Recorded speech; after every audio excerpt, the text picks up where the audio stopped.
ஒன்று. சக்தி ஆற்றல். வினையாற்றல் மட்டும் செயற்பட நிற்குங்கால் இறைவனே சக்தி என பெயர் பெறுவான். அதனால் அவனுக்கு இடமாகின்ற தத்துவமும் சக்தி தத்துவம் எனப்படும். இதனையே விந்து தத்துவம் என்றும் கூறுவர். 2. சாதாக்கியம். அறிவும் வினையும் சமமாகச் செயற்பட்டு நிற்குங்கால் இறைவன் சதாசிவன் என பெயர் பெறுகிறான். அதனால் அவனுக்கு இடமாகின்ற தத்துவமும் சதாசிவ தத்துவம் அல்லது சாதாக்கிய தத்துவம் என்று பெயர் பெறும். 3.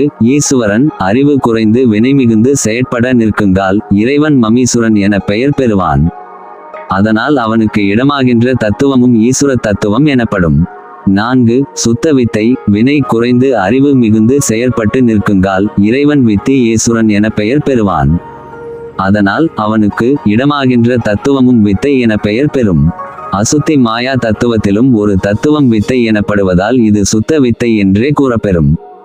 5. சிவம். அறிவாற்றல் மட்டும் செயற்பட நிற்குங்கால் இறைவன் சிவன் எனப்படுவான். அதனால் அவனுக்கு இடமாக்கின்ற தத்துவமும் சிவ தத்துவம் எனப்படும். இதனையே நாத தத்துவம் என்றும் கூறுவர்.